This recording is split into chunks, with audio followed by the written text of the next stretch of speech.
She looked me dead in the eye and said, "Well, it's really important to tip because it goes around. I clean puke, piss, and worse for a living."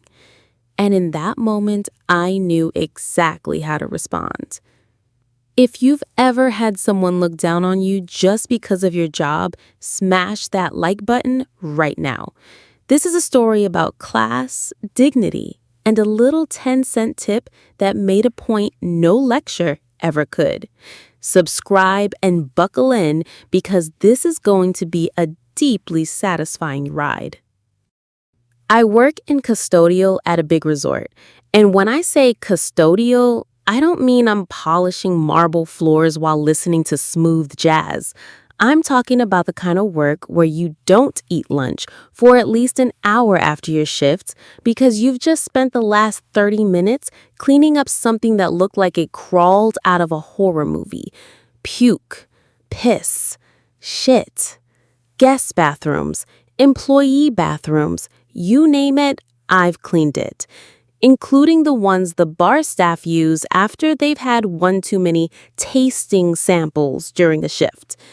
It's not glamorous, it's not Instagram worthy, but it's honest work, and it keeps the resort running. And here's the thing, nobody tips the janitor. Nobody hands you a crisp $5 bill for mopping up a stranger's bad life choices. You do your job, and you do it well. And maybe, if you're lucky, someone says, "Thanks." One day, after a long shift, I decided I wanted a treat. Nothing crazy, just a cold drink to wash away the smell of bleach and questionable life decisions. So I walked over to the resort bar, not the kind where you sit at a polished counter and chat with a bartender. This was more of a grab-and-go spot.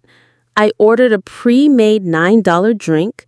That's right, $9 for something that came out of a bottle, poured over ice with a splash of oat milk. Now, here's my rule. For counter service, especially when I'm just grabbing something quick and overpriced, I don't tip. It's nothing personal. I've worked service jobs before. I tip at restaurants where someone actually serves me. But if all you've done is pour something from a bottle into a cup, I'm not adding another 20%. So I didn't tip. That's when it happened. I saw her glance at the receipt. Her eyes flicked down, then back up at me. There was a shift in her expression, just a little wrinkle in her nose, the kind that says, "Oh, you're one of those people." Then she asked, "What department are you in?" I told her, "Cleaning." And then the words that still echo in my brain. "Well, it's really important to tip because it goes around." The way she said it wasn't casual. It wasn't informative.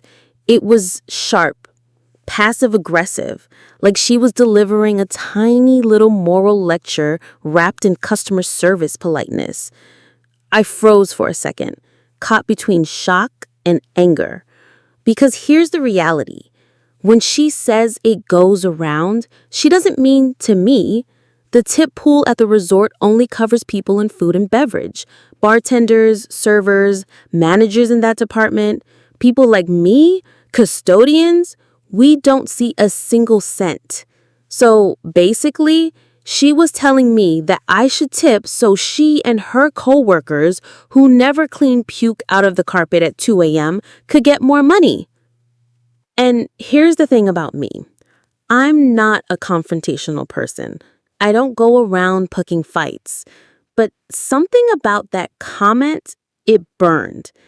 Maybe it was because I'd just come off a 10-hour shift on my feet. Maybe it was because I just paid $9 for a drink I could have made at home for $1.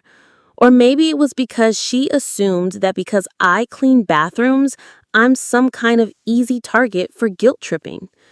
I wanted to say, do you tip the janitor when you spill your drink on the carpet? Or should I pass the tip jar around in the bathroom when I clean up after your drunk coworker? But I didn't. I just smiled. and I filed the moment away. Later that same day, I walked back into that bar. Same shift, same bartender, same drink order. And when it came time to sign the receipt, I didn't leave it blank this time. Oh no, I wrote in a tip. Exactly 10 cents. Not out of pure malice, not to be petty for the sake of pettiness, but to make a point. If you're going to shame me into tipping, fine. I'll tip, but it'll be on my terms, and it'll be so absurdly small that it makes the whole guilt trip look ridiculous. She saw it. I could see the corners of her mouth tighten. She didn't say a word, but her eyes said everything. Really? 10 cents? From that day on, she's been cold towards me. She avoids small talk, no more have a nice day, no more fake smile, just the transaction and the end. And you know what? I'm fine with that because I didn't do anything wrong. I don't believe tipping is an obligation for counter service, and I sure as hell don't believe in tipping someone who shames me for not tipping, especially when I work one of the dirtiest jobs in the resort and get 0 tips myself. Here's the thing. Everyone in the service industry deserves respect. I get that. But respect is a two-way street. You don't get to look down on someone because they clean bathrooms for a living. You don't get to use guilt as a weapon to boost your own paycheck. That 10 cents wasn't about the money. It was about the message. Don't guilt trip the janitor. We've seen too much. In the end, my revenge wasn't loud. It wasn't explosive. It was quiet, subtle. The kind of petty move that sticks in someone's head and makes them think twice the next time they decide to moralize at a customer. And the best part? Every time she sees me now, I can tell she remembers the 10 cents.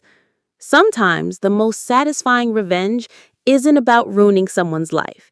It's about taking back control of the moment they tried to take from you. And in this case, that control costs exactly a dime. If you've ever had someone underestimate you because of your job, drop your story in the comments. I'd love to read them. And if you enjoyed this sweet petty justice, hit that like button, subscribe for more revenge stories, and remember, always respect the people who clean up after you. You never know when they'll hand you a 10-cent lesson you won't forget.